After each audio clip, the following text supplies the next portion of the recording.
चलिए, आज एक बहुत ही लंबे, बहुत ही कमाल के सफ़र पे निकलते हैं।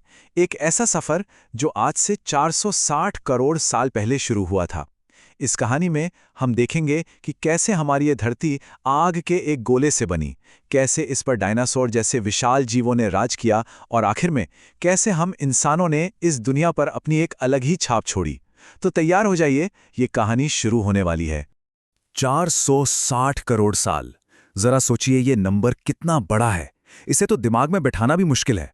आज जो हमारी ये हरी भरी सुंदर सी धरती है ना, उस वक्त ये बस आग का एक दहकता हुआ गोला थी। मतलब हर तरफ ज्वालामुखी फट रहे थे, गरम लावा नदियों की तरह बह रहा था और आसमान में बस धुआं ही धुआं और राख थी। सांस लेने का तो सवाल ही पैदा नहीं होता।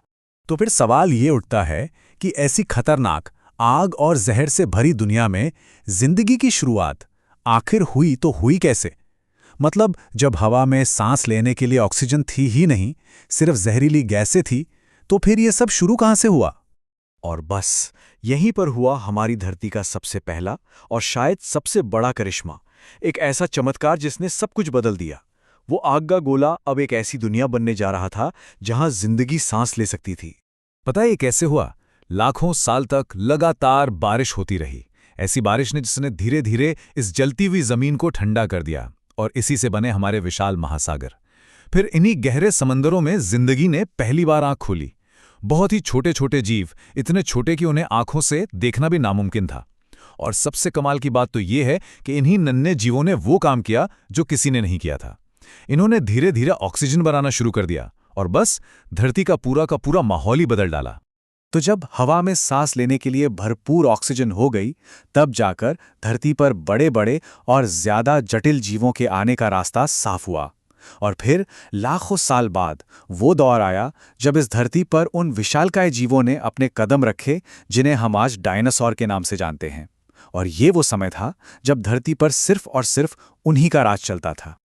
और ये कोई मामूली राज नहीं था। नहीं, डायनासोर इस धरती के बेताज बादशाह बन चुके थे। आप कह सकते हैं ठीक वैसे ही जैसे आज इंसान हैं। कुदरत ने उन्हें वो सब कुछ दिया था जो उन्हें फलने फूलने के लिए चाहिए था। कोई मुकाबला ही नहीं था। और उनका साइज, अरे बाप रे, जरा एक बार टाइटेनोसॉरस के बारे में सोचिए। ये इतना विशाल था कि अगर ये किसी मैदान में लेट जाए ना, तो पूरा का पूरा फुटबॉल ग्राउंड ही उसके नीचे आ जाए। और उसकी गर्दन इतनी लंबी कि वो आराम से एक 10 मंजिला इमारत की खिड़की तक पहुंचकर पत्ते खा सकता था। सोचकर ये अजीब लगता है ना? लेकिन कहते हैं ना, हर सुनहरे दौर का एक अंत होता है, और डायनासोर के इस राज का भी अंत होने वाला था। आज से करीब 6.5 करोड़ साल पहले अंतरिक्ष के अंधेरों से एक बिन बुलाया मेहमान धरती की ओर तेजी से बढ़ रहा था। ये एक बहुत बड़ा एस्ट्रॉइड था और इसकी रफ्तार करीब 70,000 किलोमीटर प्रति घंटा। इतने तेज! और फिर वो हुआ जिसका किसी को अंदाजा नहीं था। एक जबरदस्त धमाका। वो एस्ट्रॉइड मेक्सिको के पास धरती से टकराया और उस एक पल में हमारी धरती की किस्मत हमेशा हमेशा के लिए बदल गई। टक्कर का नतीजा बहुत ही भयानक था। समंदर में हजारों फीट ऊंची सुनामी की लहरें उठीं। महाद्वीपों में आग लग गई। जंगल, पहाड़, नदियां, सब कुछ तबाह हो गया। जो डायनासोर कल तक इस धरती के राजा थे, आज वो पूरी तरह बेबस थे। आसमान में महीनों तक धुआं और राख छाई रही, जिसने सूरज को पूरी तरह से ढक लिया। पूरी दुनिया अंधेरे में डूब गई। ऐसा लग रहा था मानो जिंदगी ने ही हार मान ली हो। लेकिन डायनासोरों का ये अंत हमारी कहानी का अंत नहीं था, बल्कि ये तो एक नई शुरुआत थी। जब महीनों बाद आसमान से वो धूल और अंधेरा हटा, तो कुदरत का स्टेज अब खाली हो चुका था और इस खाली स्टेज पर एक नया अध्याय शुरू होने वाला था। बिल्कुल, यहीं से मैमल्स यानी स्तनधारी जीवों की युग की शुरुआत हुई।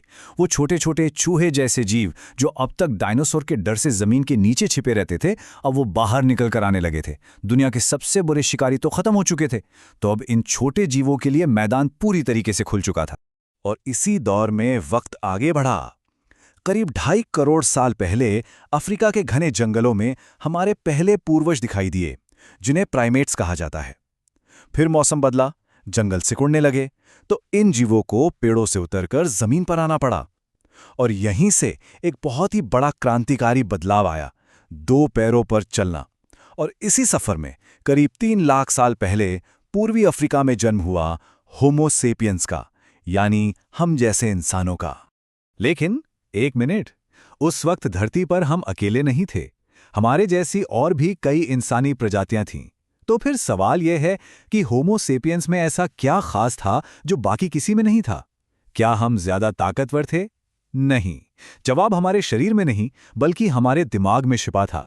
और यहीं पर हुई वो चीज़ जिसे वैज्ञानिक कहते हैं कॉग्निटिव रेवोल्यूशन। आसान भाषा में कहें तो हमारे दिमाग के अंदर एक बहुत बड़ी क्रांति हुई। अब इंसान सिर्फ ये नहीं सोचता था कि सामने खाना है या सामने खतरा है। नहीं, अब वो कल्पना कर सकता था, कहानियां गढ़ सकता था, और सबसे ज़रूरी, ऐसी चीज़ों पर भी विश्वास कर सकता था जो असल में हैं ही नहीं, जो दिखाई नहीं देती।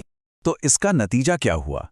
देखिए, बाकी जानवर कभी 50-60 से बड़ा झुंड नहीं बना पाते। क्यों? क्योंकि वो सिर्फ उन्हीं पर भरोसा करते हैं जिन्हें वो पर्सनली जानते हैं। लेकिन हम इंसानों ने क्या किया? हमने एक कहानी पर, एक कॉमन बिलीफ पर भरोसा किया, और इसी की वजह से हजारों लाखों अनजान लोग भी एक साथ मिलकर काम करने लगे। ये हमारी सुपर पावर थी। इसी सोच की शक्ति से एक जटिल भाषा का जन्म हुआ। अब हम सिर्फ इशारों में बात नहीं करते थे, हम कहानियां सुना सकते थे, हम मिथक बना सकते थे, हम आने वाले कल के लिए प्लानिंग कर सकते थे। इतना ही नहीं, गुफाओं की दीवारों पर कला ने जन्म लिया। अब इंसान सिर्फ पेट भरने वाला एक जानवर नहीं रह गया था, वो कुछ और बन चुका था। तो जब सोचने की इस ताकत ने हम सबको एक साथ जोड़ दिया, तब हमारी कहानी में एक और बहुत बड़ा मोड़ आया।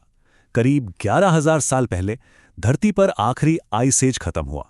दुनिया गर्म होने लगी, और यहीं से रखी गई हमारी सभ्यता की नींव। हाँ, ये बदलाव धीरे धीरे ही आया। जैसे जैसे बर्फ पिघली, इंसान ने एक जगह टिक कर खेती करना सीख लिया। अब उसे खाने के लिए भटकना नहीं पड़ता था। जब खेतों से ज़रूरत से ज़्यादा अनाज आने लगा, तो इंसानों के पास पहली बार खाली समय बचा, और इसी खाली समय में नए नए आविष्कार हुए। मिट्टी के बर्तन बने, कपड़े बुने जाने लगे, और फिर तांबे जैसी धातुओं की खोज हुई। और बस इसी तरक्की के साथ इंसान ने नदियों के किनारे अपनी पहली बड़ी बड़ी बस्तियां बसाईं। मेसोपोटामिया में दुनिया के पहले शहर बसे, जहां लिखने पढ़ने और कानून बनाने की शुरुआत हुई। और वहीं हजारों किलोमीटर दूर हमारी सिंधु नदी के किनारे एक ऐसी शानदार सभ्यता बसी जो आज भी दुनिया को हैरान कर देती है, हड़प्पा और मोहनजोदड़ो जैसे एकदम प्लान्ड शहर। लेकिन सिंधु घाटी सभ्यता की एक बात बहुत ही अजीब है, और वो ये कि इतने बड़े और इतने सुनियोजित शहरों में हमें ना तो किसी राजा का महल मिला, ना ही कोई बड़े हथियार या लड़ाई के सबूत। ऐसा लगता है मानो ये एक बहुत ही शांतिप्रिय समाज था।